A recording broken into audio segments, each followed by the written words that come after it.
Hi and welcome to the Market Alert for Tuesday the 25th of May 2021. So Bitcoin, bullion and big tech soar as dollar drop resumes. We'll have a look at that in just a moment. The banks are stuffed full of QE money and China's done inflating.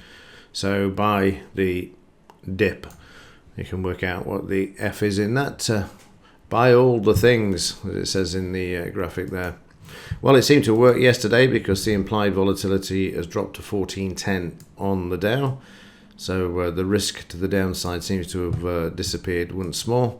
As we can see this, the yields are down at 160 as well at the moment. And news for today, what have we got?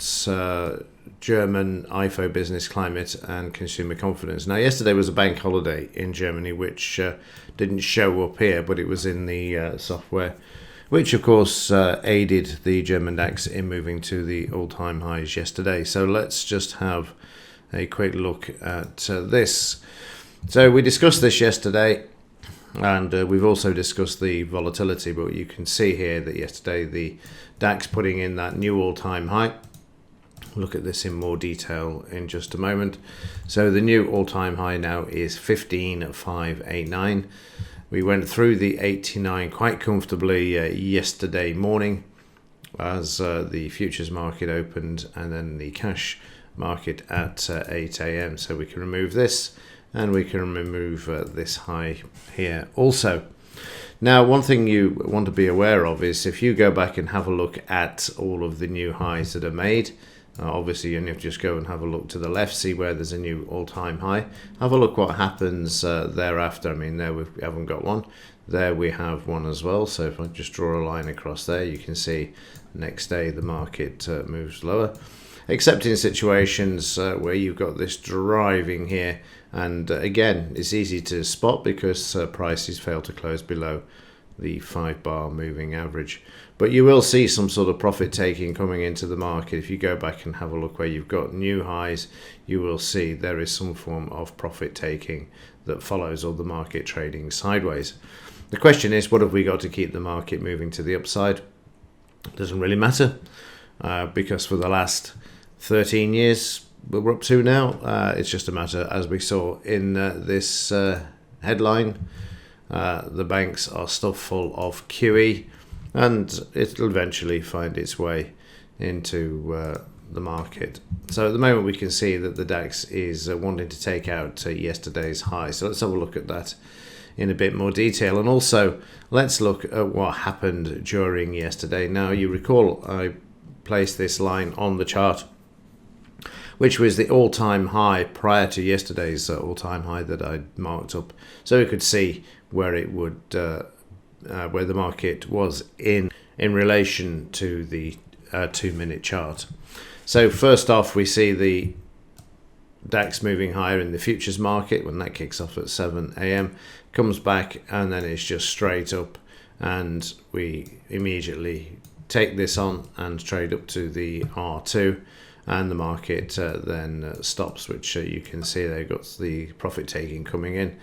You've also got the retracement back to the R2, and then the market meanders back down to the previous all-time high, which is the yellow line. You see it sits there for some time, and then mid-morning or just lunchtime you can see this being brought down until we see the market dip at the R1, which again we'd highlighted yesterday, and then prices move to the upside. So we start off with, as you can see here, nice shakeout, huge volume just after 2:30, and then prices again, as soon as we get back above the high, we go back to the R2, we then go through the R2, and then sideways a bit before continuing to move to the upside.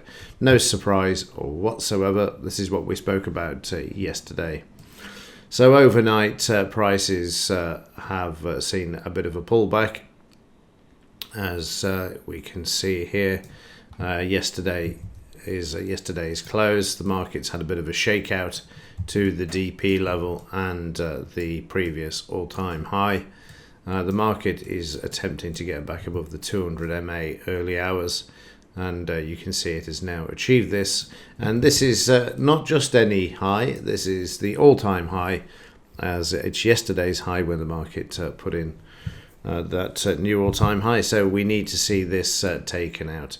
Any close back below this after any move to the upside will be very interesting as well, because that's a pattern that we've seen before as the market makes these new all-time highs. So we could see initially a move to the upside and getting through the high and then starting to move back if there's no news to move it, or as we'd normally see with the Dow moving prices higher as well. So let me just find the Dow, if I've got it. Have I got it loaded? Yes, here we go. So what's interesting here as well is that the Dow is nowhere near its all-time high that it put in on the 10th of May. Again, you put this new all-time high in after a few days, you keep making these all-time highs, and then the market has to correct.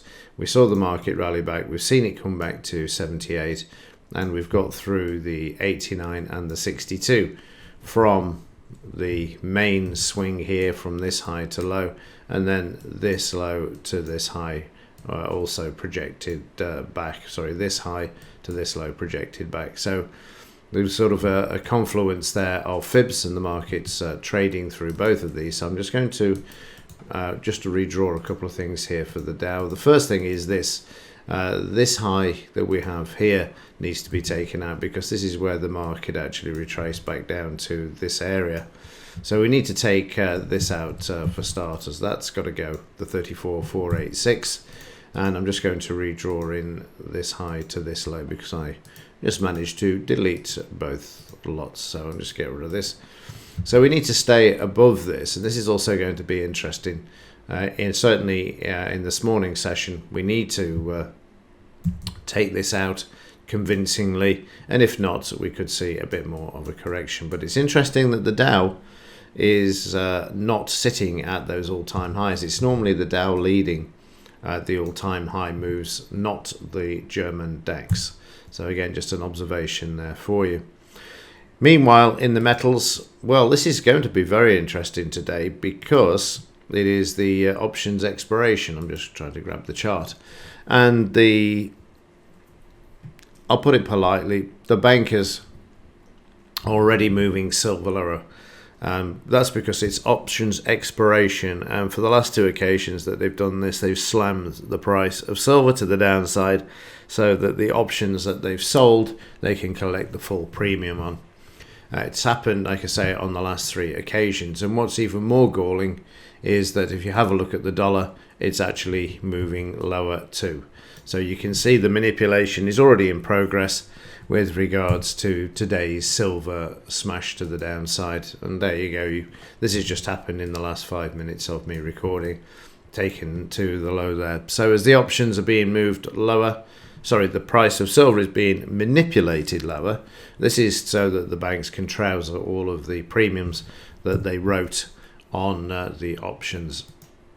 It's incredibly galling, blatant manipulation, as has been exposed by the likes of Chris Marcus, who's also put a complete legal document and sent to the CTFC about the manipulation, but as ever, they're just ignoring it. And like I say, for the last 3 months, he's called this exactly on the day that they would move the price down. And like I say, they're actually moving the US dollar down as well.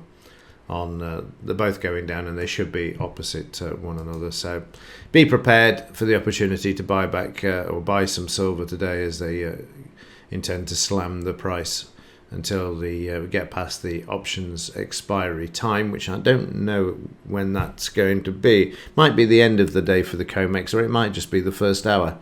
Who knows? But I'll certainly have to look into that, because it could be a good opportunity to actually add to the current positions that I've got, if that is the case. But let's just have a look on the daily charts, and let's have a look, see where we could, from here to here. Yeah, we could come back to this 78 again.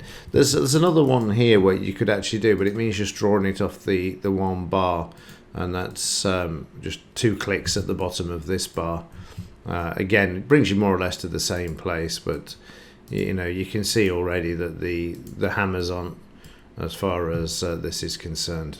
Like I say, it's blatant, absolutely blatant. If you're looking at this and going, well, hang on a minute, the dollar and precious metals are inversely related, and yet they're both going down. Well, that's the reason.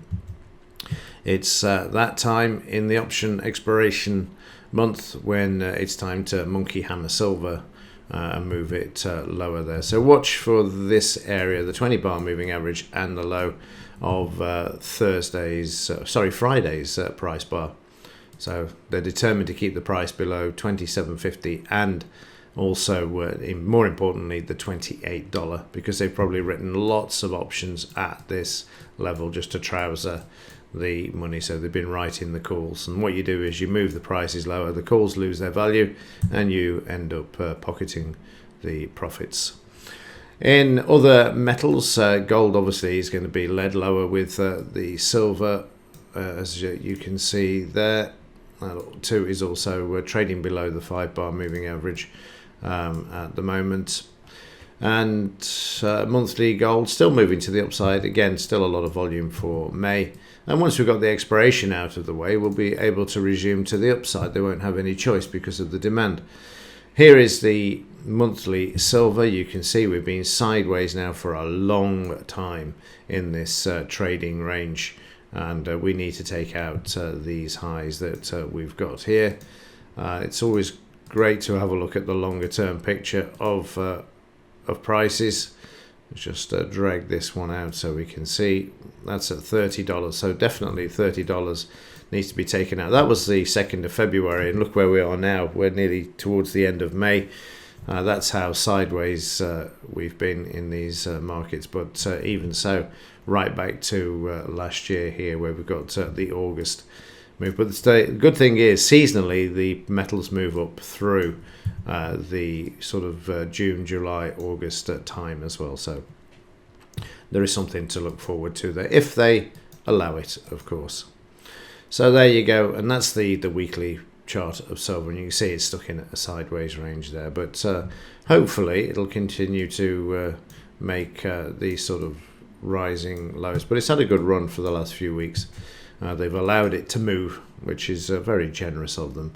But as you say, when you look at the monthly charts, you can see how seriously undervalued the price of silver is compared to, if you look at the monthly gold. Let me just compress this, and I've shown you this before many times, but it's always encouraging to see when you are a buyer of the precious metals that eventually it will take out the all-time high. That's the 2011 high for gold. Yes, it got hammered back, but when you make new all-time highs in most markets, it gets pushed back to consolidate and then move higher. But of course, we know we've got the manipulation added into the mix with the precious metals markets. But the highs are always taken out in these in markets eventually.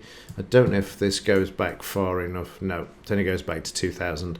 But if we go back to the 1980, and the same with silver, this was at $50 as well off this high that we saw in 2011. And then JP Morgan took over the Bear Stearns silver shorts, and ever since then they've managed to grind the price down. And it's just a matter of time, but yeah, you can see how seriously undervalued the price of silver is there compared to every other commodity in the world. Has made a new all-time high except for silver because of its monetary value. If silver gets above $50, it says or sends alarm bells. Plus you've got the green situation where they use a huge amount of silver in solar and obviously electric cars as well. So I think I did watch something yesterday. It was only on in the background about Yellen trying to do something as well to suppress the price of silver so they can roll out the green agenda as well. Anyway, we'll see what happens. But yeah, it's options expiration day today for the silver market.